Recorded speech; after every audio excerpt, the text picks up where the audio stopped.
Mes pronostics pour le match 4 entre les Lakers et les Nuggets. Bienvenue à tous dans l'Expert, votre émission. On analyse les différentes rencontres NBA, WNBA tous les jours du lundi au samedi sur cette chaîne YouTube. Donc n'oubliez pas de vous abonner à la chaîne YouTube, d'activer la cloche des notifications pour ne louper aucune des prochaines émissions et de me suivre sur les différents réseaux sociaux. Dans la description de la vidéo, vous avez le Linktree ici vous avez tous les réseaux sociaux au-dessus. Suivez-moi celui de votre choix. Je vous invite à vous inscrire à la conférence web totalement gratuite où je vous explique comment augmenter vos gains de 25 à 30% dans les pronostics. Donc n'hésitez pas à vous y inscrire. Ce soir, donc un match, on va faire le petit récapitulatif de la veille puisque hier on était sur Twitch en direct pour suivre les différentes rencontres pour le Live Bet Pro et voir si on pouvait pas trouver des opportunités à parier en direct. Je vous invite à aller suivre la chaîne Twitch. On a des streams régulièrement et notamment le Dorado Show tous les jeudis à 20 h où on aborde un thème dans les paris sportifs et du coup on a analysé la carte d'hier de NBA et de WNBA. Donc hier on n'avait absolument rien sur la rencontre entre Miami et Boston qui mène 3-0 dans cette série. Miami est à une victoire de se qualifier en finale NBA. Grosse performance du 8 hier. J'avais conseillé Jaylen Brown over 24 ou 23,5 points, je sais plus, qui n'est pas passé, et le over 6,5 points d'Alorford qui est passé. Donc ça c'est pour la NBA. Pour la WNBA, un régal les amis, un régal depuis ce début de saison. Hier c'est 7 sur 7. On avait le under dans cette rencontre entre Connecticut et Washington qui est passé. Il y avait le under 78,5 points de Washington qui est passé. Il y avait le Connecticut moins 1,5 qui est passé. Dans le deuxième match, over New York qui est passé. Je sais plus si on avait un over Indiana ou under, je ne sais plus, vous vérifierez, mais qui est passé aussi. Il y a 3 sur 3 et il y avait le over dans cette rencontre. Donc là on est à 6 sur 6 et la dernière rencontre c'était Chicago plus 5 qui est passé. Donc j'espère que vous en avez profité pour ceux qui étaient sur le stream hier. Et comme je disais hier sur Instagram, un petit peu frustrant parce que j'avais décidé de laisser couler quelques matchs et du coup on arrive à plutôt bien lire la carte. C'est de bonne augure pour la suite. On va essayer de voir le verre à moitié plein et ça donne confiance pour la suite de la saison. Ce soir, on n'a pas de match de WNBA, donc on va pas les aborder. On reprendra les émissions demain pour la WNBA. Donc voilà. Ce soir, on a une seule rencontre. Avant de commencer, n'oubliez pas que mes pronostics sont gratuits en NBA et en WNBA sur Telegram. Le lien est donc dans la description du Linktree ici. Ne ratez pas une seule opportunité de gagner. Vous avez le lien du Telegram et on va pouvoir aborder cette première rencontre les amis. J'espère que vous êtes chaud, j'espère que vous êtes en forme avec les Lakers qui sont dans l'obligation de gagner ce soir face aux Nuggets. Sinon c'est l'élimination. Normalement les Lakers devraient être éliminés. Aucune équipe dans l'histoire de la NBA n'a remonté un 0-3. Donc à moins qu'on vive un truc historique dans cette année 2022-2023 avec soit Boston, soit les Lakers qui remontent d'un 0-3, soit ça n'arrivera toujours pas, on verra. Réponse dans quelques jours. Mais les Lakers, ça va être très compliqué de se qualifier en finale, donc du coup la motivation va forcément baisser dans cette série. Par contre, le gros plus, c'est que les Lakers sont à domicile. Je pense qu'ils vont vouloir sauver l'honneur. Quand t'es à l'extérieur comme Boston, on verra demain dans l'analyse, mais c'est une autre approche psychologique déjà. T'es chez toi, tu perds 3-0. Ok, tu sais que personne dans l'histoire a monté d'un 0-3, donc ça sent le sapin. Par contre, montrer une bonne image à vos fans, offrez-leur une victoire à domicile. Et du coup, on est sur un beau spot Lakers. Mes projections donnent une victoire 111 à 110 pour Los Angeles. Denver, tout le monde est parfait du côté des Nuggets. Il y a tout le monde qui est bon, le collectif tourne, etc. Et c'est ce qui fait vraiment la différence entre les deux équipes, où le collectif est bien plus en place. Mais j'ai envie de dire aussi, même si Denver a un meilleur collectif, ils sont en confiance et il y a tous les joueurs qui sont bons au même moment. C'est aussi ce qui fait la grosse différence. Tout le monde est bon. Jamal Murray, Nikola Jokic est monstrueux, KCP, Aaron Gordon, ils sont tous bons. Il n'y a pas un seul qui passe à côté. Bruce Brown, il n'y a pas un seul qui passe à côté. Donc du côté de Denver, tout roule comme sur des roulettes. et il y aura peut-être un relâchement psychologique. Donc on est plutôt sur un spot Lakers. Après, si on regarde les handicaps, on a un +3 à 2 ici sur PS38-38 ou un -3,5. Ça fait potentiellement légère value sur Denver, ça fait une marge de 2, +3, mais c'est trop léger. Là, c'est une marge d'erreur, c'est même pas une possession. C'est trop fin. Pour moi, je vous conseille de ne pas parier cette rencontre dans ce match-là. J'aurais bien aimé avoir une value sur les Lakers afin de pouvoir partir sur le spot plus la value, mais c'est pas le cas. Donc, un beau no-bet dans ce match-là. Par contre, on a des choses un peu plus intéressantes sur les performances joueurs que je vous partage. N'oubliez pas de liker, commenter, de faire part de vos avis dans les commentaires et surtout de partager à vos amis par ailleurs afin de les aider aussi à parier à la NBA. Première performance joueur d'Angelo Russell, over 10,5 points à 1,97.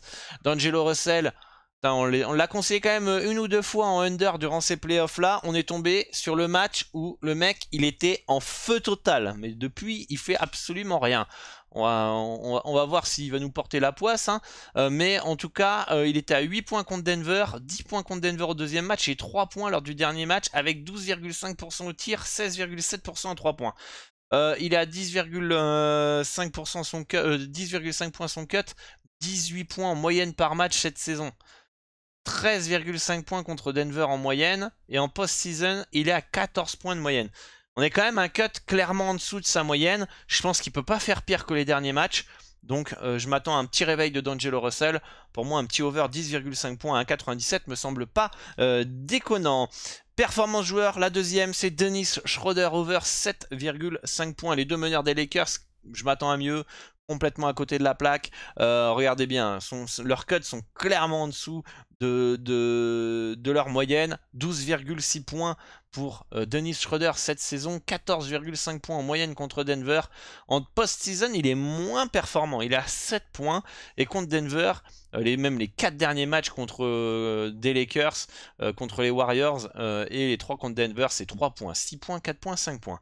Oh Denis, je t'ai vu plus agressif, je te connais plus percutant, aller provoquer des lancers francs, il prend 3-4 tirs par match.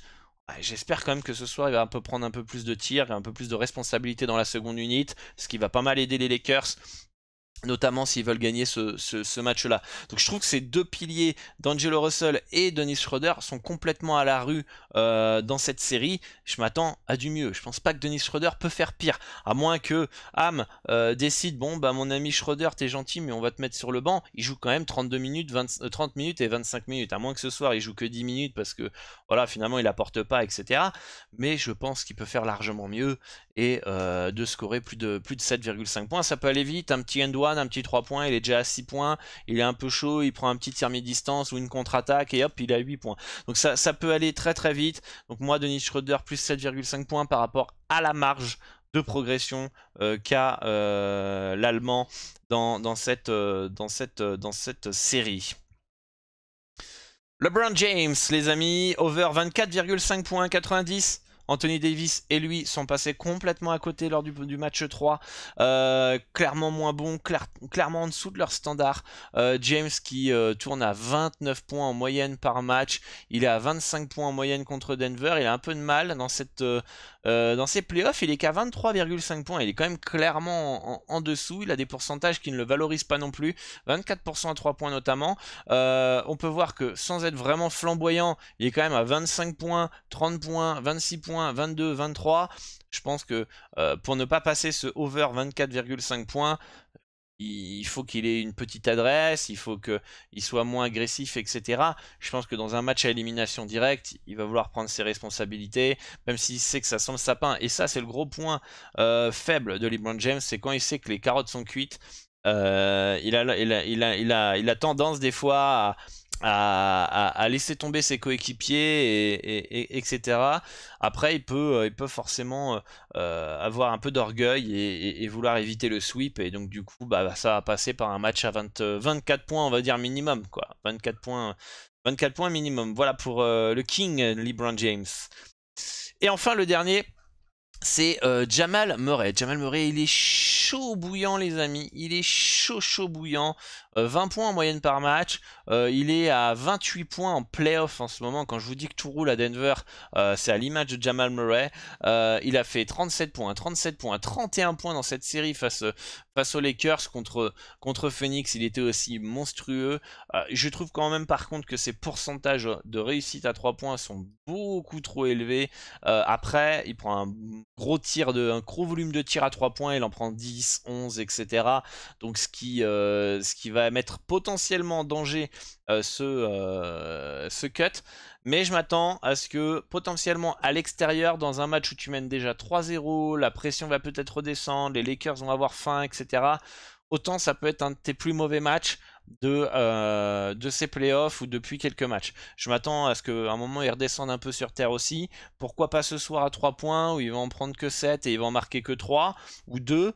Après c'est sûr s'ils continuent à être chauds, ça va être compliqué de passer ce under 3,5 paniers à 3 points. Mais je pense que si on le retrouve dans ses standards de 20-22 points en moyenne par match, j'ai envie de vous dire, le cut, il doit passer tous les jours. Il doit passer tous les jours. Là, c'est juste qu'il est fou furieux, il est on fire, comme on dit. On peut voir qu'en carrière, il tourne à 2,5 paniers à 3 points. 2, 2, 2. En moyenne, en carrière, c'est du 2,1. Ces dernières saisons, il a un peu plus de shoot et il en met un peu plus. Mais on est très loin des 4 paniers à 3 points en moyenne par match. C'est pour vous montrer que là, il a une bonne petite variance positive pour un mec, voilà, on va parler betting. Et en ce moment, il est chaud patate. Et on sait très bien que quand tu es chaud patate, à un moment, tu vas soit stagner et retrouver dans tes standards, soit tu vas être un peu moins bon. C'est comme dans la vie, c'est comme dans le betting.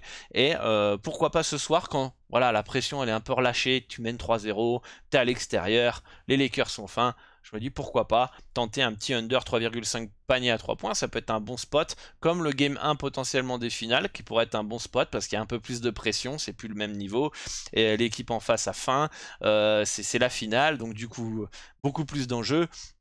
Et dans ces cas-là, tu peux redescendre un peu plus sur terre à ce moment-là. Voilà les amis pour cette carte NBA. Moi je vous dis à très très bientôt pour une nouvelle émission. N'hésitez pas donc à aller me suivre sur les réseaux sociaux, de rejoindre le Telegram. N'hésitez pas à liker, partager. Dites-moi en commentaire ce qui vous intéresse. Je vous dis à bientôt pour une nouvelle émission. Bonne chance pour vos pronostics. Soyez toujours prudents, misez de l'argent que vous êtes prêts à perdre. Et à très très vite. Ciao ciao ciao.